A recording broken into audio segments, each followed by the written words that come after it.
नमस्कार, NB news देख रहे हैं आप और मैं हूं आपके साथ हितेंद्र। स्वर्णिम मध्य प्रदेश छत्तीसगढ़ में आप सभी का स्वागत है। लॉकडाउन के बाद मध्य प्रदेश सरकार ने प्रदेश में पहली बार भर्तियां शुरू करने का फैसला लिया है और सबसे पहले पुलिस विभाग में 4,269 आरक्षकों की भर्ती होगी। और यह फैसला पुलिस मुख्यालय में पुलिस अधिकारियों से बैठक के बाद गृह मंत्री नरोत्तम मिश्रा ने लिया है। और इसके साथ ही उद्योगों की सुरक्षा के लिए सिंगरौली भेजे गए जवानों को भी वापस बुलाने को लेकर के चर्चा की गई। और गृह मंत्री नरोत्तम मिश्रा ने पीएचक्यू में डीजीपी समेत अन्य अधिकारियों के साथ बैठक की है और इसमें उन्होंने 4,269 आरक्षक की भर्ती के प्रस्ताव को मंजूरी दे दी है। मिश्रा ने कहा है कि लॉकडाउन के दौरान पुलिस ने बड़े स्तर पर कार्य किया है और आने वाले समय में और पुलिस विभाग की जरूरत को देखते हुए पुलिस बल बढ़ाने का ये फैसला लिया गया है। और इसके साथ ही पुलिस विभाग में कुछ और पदों से जुड़े फैसलों की मंजूरी के लिए भी केंद्र सरकार को प्रस्ताव भेजा जाएगा और इससे युवाओं के लिए नए अवसर बनेंगे।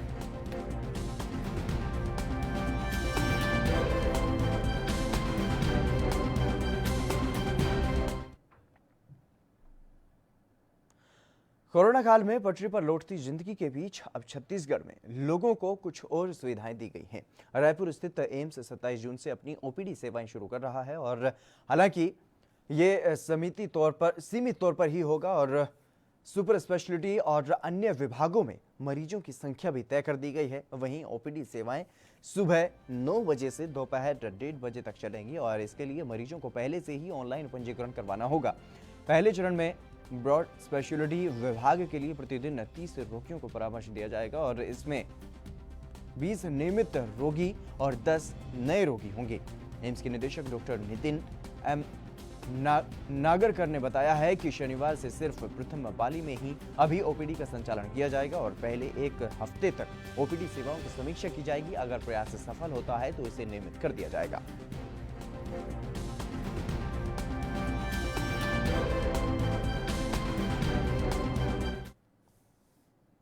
मध्य प्रदेश कांग्रेस कमेटी के मीडिया समन्वयक नरेंद्र सलूजा ने बीजेपी के राष्ट्रीय उपाध्यक्ष प्रभात झा के पूर्व सीएम कमलनाथ पर लगाए गए आरोपों पर पलटवार किया है और सभी आरोपों को बेबुनियाद बताया है। प्रभात झा एक बड़ा बेबुनियाद और बचकाना आरोप लगा रहे हैं कि कमलनाथ जी चीन के एजेंट है। अब प्रभात झा की मानसिक स्थिति हम समझ सकते हैं। पार्टी ने उनको राज्यसभा का दावेदार भी नहीं बनाया, उम्मीदवार भी नहीं बनाया और उनकी बजाय दल बदल कर आज ज्योतिरादित्य सिंधिया को बना दिया जो उनके कट्टर विरोधी हैं। अब आज तक एक पार्षद का सरपंच का चुनाव तो जीत नहीं पाए, अब 10 बार के चुनाव जीते हुए सांसद का चुनाव जीते कमलनाथ जी के ऊपर आरोप लगा रहे हैं। यह तो वैसे हुआ जैसे सूरज के ऊपर थूकने के समान हुआ। प्रभात झा जी पहले इस बात की सच्चाई समझ लें। आप कमलनाथ जी जब वाणिज्य मंत्री था तब के आरोप लगा रहे, वर्षों पुराने। आप तो अभी की सच्चाई जान लें। यदि चीन का कोई वास्तविक एजेंट है तो वो शिवराज जी हैं, नरेंद्र मोदी जी हैं। आप देखें कि वर्ष 2011 में सितंबर में क्यों चीन की यात्रा करी थी शिवराज जी ने निवेश को लेके। बात करें तो 19 जून से 23 जून 2016 5 दिवसीय यात्रा 11 लोगों के प्रतिनिधि मंडल के साथ करी थी और चीन की बड़ी तारीफ करी थी और निवेश के लेके हाथ फैलाए थे। क्यों 2-2 बार चीन की यात्रा पे गए शिवराज जी? क्यों चीन को लेके उनका 26 जून का ट्वीट पढ़ लें 2016 का, जिसके अंदर वो चीन की कम्युनिस्ट पार्टी की तुलना भाजपा से कर रहे। तो पहले ये सब बातें देख लें। वो नरेंद्र मोदी मुख्यमंत्री गुजरात के थे जब 4 बार चीन गए, प्रधानमंत्री बनने के बाद 5 बार गए, झूला झुलाते चीन के प्रधानमंत्री को। तो चीन का एजेंट कौन हुआ समझा जा सकता है। अरे कांग्रेस पे आरोप लगाने से पहले अपने गिरेबान में जाकर जिनके घर शीशे के होते हुए दूसरों के घर पत्थर नहीं मारा करते। चीन की वास्तविक एजेंट तो शिवराज सिंह चौहान और नरेंद्र मोदी और भाजपा है जो चीन के साथ लगातार गठबेलियां कर रहे थे और चीन भारतीय सीमा के अंदर घुसपैठ कर रहा था और ये लापरवाह बने उन्हें झूले झुला रहे थे और चीन को दोस्त बता रहे थे। आज स्थिति सब भाजपा के कारण ही देश की है। देश में पिछले 20 दिनों से लगातार पेट्रोल डीजल के दामों में बढ़ोतरी हो रही है और वहीं कांग्रेस देश भर में इसको लेकर के प्रदर्शन कर रही है और मोदी सरकार से कीमतों में बढ़ोतरी पर रोक लगाने की मांग भी की जा रही है। वहीं आज छत्तीसगढ़ के बस्तर से सांसद दीपक बैज ने कार्यकर्ताओं के साथ साइकिल चलाकर केंद्र सरकार के खिलाफ विरोध प्रदर्शन किया है और नारेबाजी की है।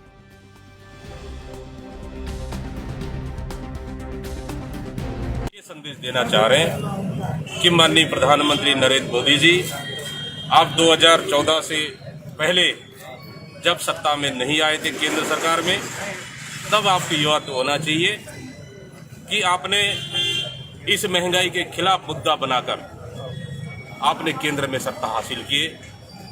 कि बहुत हुई महंगाई की मार, अब की बार मोदी सरकार। आज देश की जनता आज पूछना चाह रही है आपसे कि 60 रुपए का पेट्रोल आज 80 रुपए में बेच रहे हैं आप। आज पेट्रोल का रेट से ज्यादा डीजल का रेट हो गए। इस 8 दिन के अंदर में 8 से 10 रुपए पेट्रोल और डीजल की महंगाई हुई। आज इस कोरोना संकट काल के समय में, इस विषम परिस्थिति में भी आज पूरे देश में लॉकडाउन हुआ। कच्चे तेल की कीमतें कम हुई, पानी के भाव, पेट्रोल का रेट हो गए, लेकिन तब भी आप देश की जनता को लूटने का काम कर रहे हैं। पेट्रोल और डीजल लगातार आप बढ़ोतरी कर देश की जनता को आप लूट रहे। जी, निश्चित रूप से आज इस युवा कांग्रेस के साइकिल रैली के माध्यम से आज आपको दंतेवाड़ा की यूथ कांग्रेस और पूरे कांग्रेस कमेटी मोदी सरकार, केंद्र सरकार का विरोध कर रही है और आने वाला समय में निश्चित रूप से ये आंदोलन और बृहद रूप से आएगा। सड़क से लोकसभा तक इसका विरोध किया जाएगा। तो लगातार जिस तरीके से विरोध प्रदर्शन पूरे देश भर में किया जा रहा है, कांग्रेस ने छत्तीसगढ़ में भी विरोध प्रदर्शन किया है। जिस तरीके से लगातार पेट्रोल और डीजल के दामों में इजाफा हो रहा है, उसी को लेकर के विरोध प्रदर्शन साइकिल चला करके कांग्रेस कार्यकर्ताओं ने, नेताओं ने और सांसद दीपक बैज की अगुवाई में ये विरोध प्रदर्शन किया गया है। साइकिल चला करके विरोध जताया है कांग्रेस ने और कांग्रेस के भारी संख्या में कार्यकर्ता इस विरोध प्रदर्शन में जुटे और केंद्र सरकार से मांग की गई है कि पेट्रोल डीजल की बढ़ती हुई कीमतों पर लगाम लगाई जाए और इनको कम किया जाए।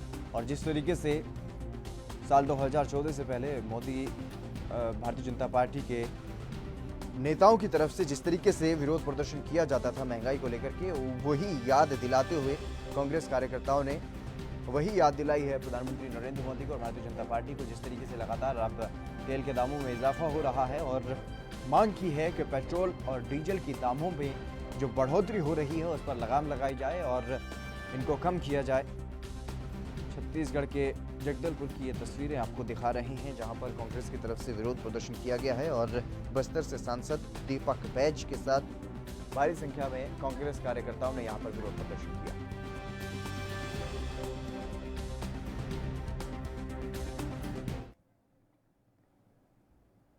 चलिए फिलहाल रुकेंगे एक छोटे से ब्रेक के लिए, जल्द हाजिर होंगे।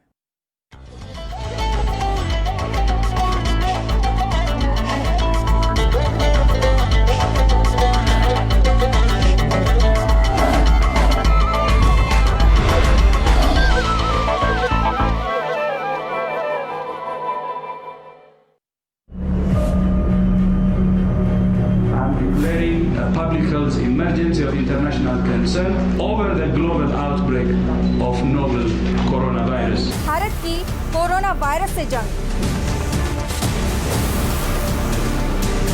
आपको चाहिए पूरी जानकारी के लिए भरोसेमंद जरिया।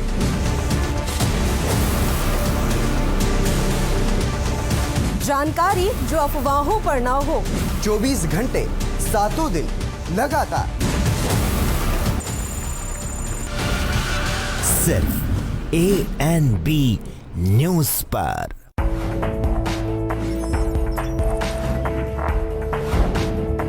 कम ब्रेक और ज्यादा खबरों के साथ देखिए ANB news in channel number पर।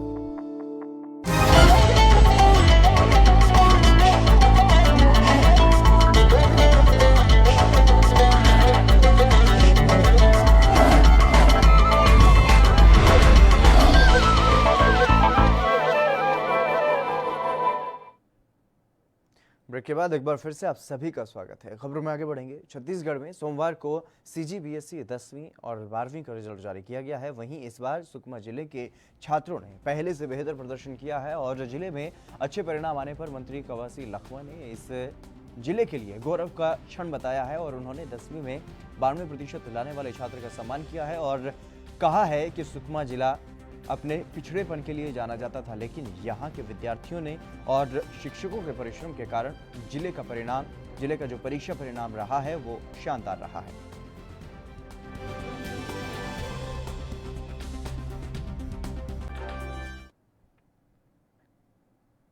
मध्य प्रदेश में उपचुनाव से पहले राजनीतिक हलचल जारी है और पूर्व विधायक भंवर सिंह शेखावत अपनी ही पार्टी बीजेपी से नाराज हो गए हैं। उनकी नाराजगी का कारण राजेश अग्रवाल हैं, जो अभी बीजेपी में शामिल हुए हैं। राजेश अग्रवाल ने 2018 में बदनावर सीट से निर्दलीय चुनाव लड़ा था, जो कि शेखावत की हार का बड़ा कारण बने थे और शेखावत ने बीजेपी आलाकमान के सामने अपनी नाराजगी जाहिर की है। पूर्व विधायक भंवर सिंह शेखावत की नाराजगी के बाद आलाकमान के निर्देश पर बीजेपी के वरिष्ठ नेता कृष्ण मुरारी मोघे लगातार भंवर सिंह शेखावत से बात कर रहे हैं और इस दौरान कृष्ण मुरारी मोघे का बयान भी सामने आया है, जिसमें उन्होंने कहा है कि शेखावत की पीड़ा स्वाभाविक है, लेकिन राजेश अग्रवाल के बीजेपी में आने से यहां अनुकूल माहौल बना है और बदनावर सीट पर बीजेपी जीत हासिल करेगी।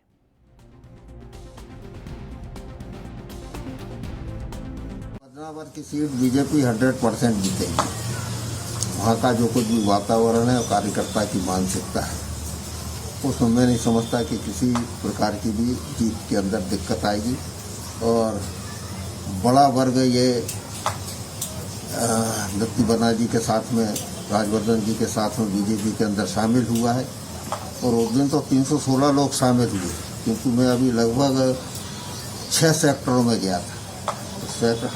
कोई भी सेक्टर ऐसा नहीं रहा कि जहाँ पे 4-6 लोग जिन्होंने बीजेपी ज्वाइन न की। और वहाँ सर्वाधिक वोट बैंक ये ट्राइबल का है, आदिवासी का है। लगभग 50 से 55 हज़ार वोट आदिवासी का है। उसमें उनकी अच्छी पैठ है। बाकी बीजेपी का भी काम है और ये दोनों मिलकर उस वोट के अंदर बहुत अच्छी हमारी स्थिति बनेगी। और इसलिए ठीक है, भंवर सिंह जी वहाँ से चुनाव लड़े और इसलिए कुछ उनको मन में पीड़ा होना स्वाभाविक है, मगर मैं समझता हूँ कि संगठन के अंदर क्षमता है और इसलिए वो भी काम में लगेंगे, इसका पूरा संगठन। मध्य प्रदेश में उज्जैन के नागझीरी क्षेत्र उद्योग क्षेत्र में ग्रीन बेल्ट की जमीन पर नगर निगम की ओर से तालाब निर्माण कराया जा रहा है और इसी को लेकर के फैक्ट्री मालिक विरोध कर रहे हैं। फैक्ट्री संचालकों का कहना है कि यहां पर बारिश के मौसम फैक्ट्रियों में पानी के रिसाव की समस्या आती है और अब तालाब का निर्माण होने से ये समस्या और भी ज़्यादा बढ़ जाएगी और हमारा काम ठप पड़ जाएगा। वहीं इसके बारे में जब कलेक्टर आशीष सिंह से बात की गई तो उन्होंने जांच कर समस्या का हल निकालने का आश्वासन दिया है।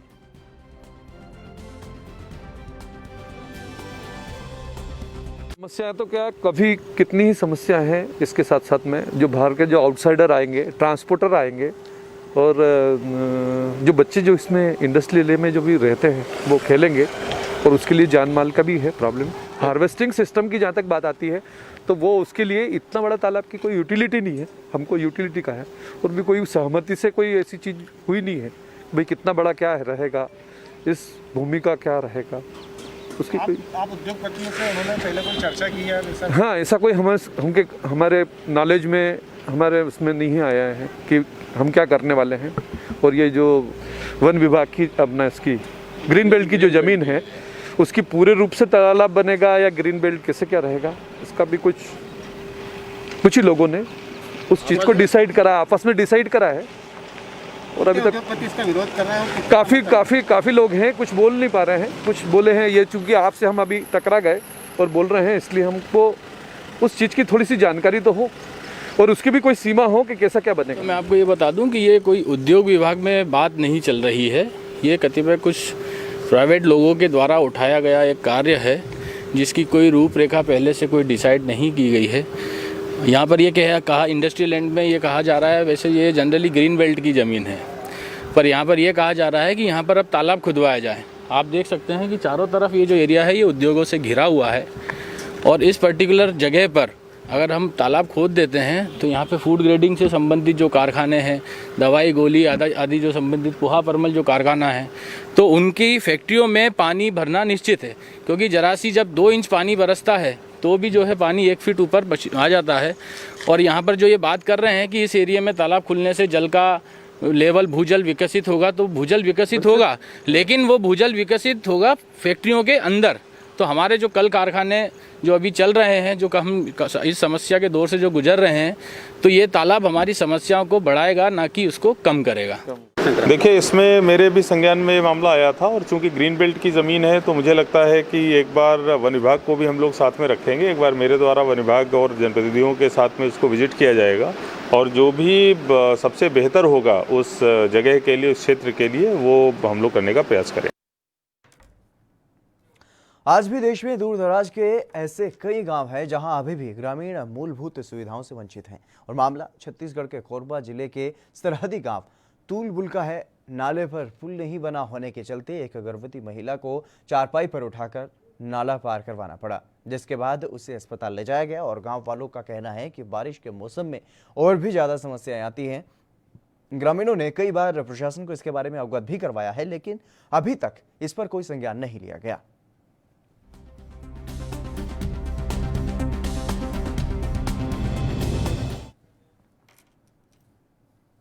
मध्य प्रदेश में इंदौर के बेटवा क्षेत्र में बिजली पोल और ट्रांसफार्मर लगाने की आड़ हरे भरे पेड़ काटे जा रहे हैं और मामला धार रोड पर IDBI बैंक के सामने का है, जहां पर बिजली के खंभे लगाने के नाम पर पेड़ काट दिए गए। वहीं जब इसकी शिकायत तहसीलदार से की गई तो इस पर संज्ञान लेते हुए वो मौके पर पहुंचे और उन्होंने कहा कि इसकी पूरी रिपोर्ट SDM कार्यालय भेजी जाएगी और जांच कर आगे की कार्रवाई की जाएगी। तकरीबन 7-8 पेड़ कटने की सूचना हमको मिली थी और मौके पर पटवारी RI की टीम यहाँ पर पहुँची और उन्होंने मौका मुआयना करा तो यहाँ पर देखा गया कि कम से कम 7 से 8 पेड़ जो है वो DP लाइन के इधर पे कटे हुए डले हुए हैं। अब ये किसकी जवाबदारी है, क्या है, वो सब हमने और पटवारियों की टीम ने मिलकर, RI सर की टीम ने मिलकर सबने जो है रिपोर्ट प्रस्तुत की है SDM सर को। आगे की कार्रवाई SDM सर के आदेश अनुसार की जाएगी। छत्तीसगढ़ के धमतरी में शुक्रवार तड़के हुए हादसे में एक तेज रफ्तार 5 फीट ऊपर बिजली के पोल में फंस गई और गनीमत रही कि हादसे में वाहन चालक को कुछ नहीं हुआ है, वो सकुशल बाहर निकल आया है।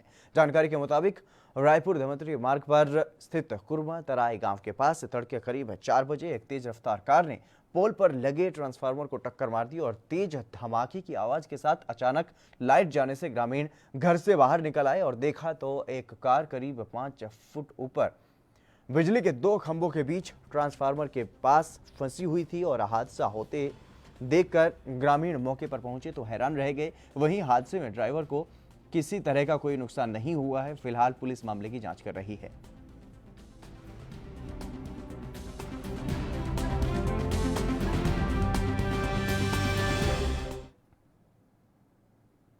छत्तीसगढ़ में बिलासपुर जिले के पचपेड़ी थाने में पदस्थ CAF का जवान कोरोना पॉजिटिव पाया गया है और इसके चलते थाने को सील कर दिया गया है। यहां पर पदस्थ सभी अधिकारियों और कर्मचारियों को क्वारंटीन कर दिया गया है। सभी का सैंपल जांच के लिए भेजा गया है और पुलिस अधीक्षक ने इस दौरान पचपेड़ी थाना क्षेत्र से संबंधित सभी कामकाज मस्तूरी थाने से कराने के निर्देश दिए हैं। इधर जवान को रायपुर में ही भर्ती कर लिया गया है।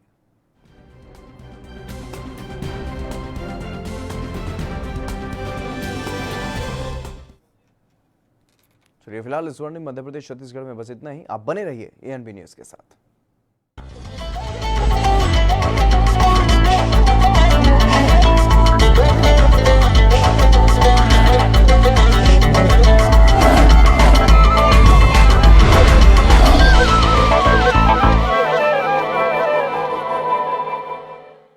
धारदार तेज तर्रार 700 रिपोर्टर्स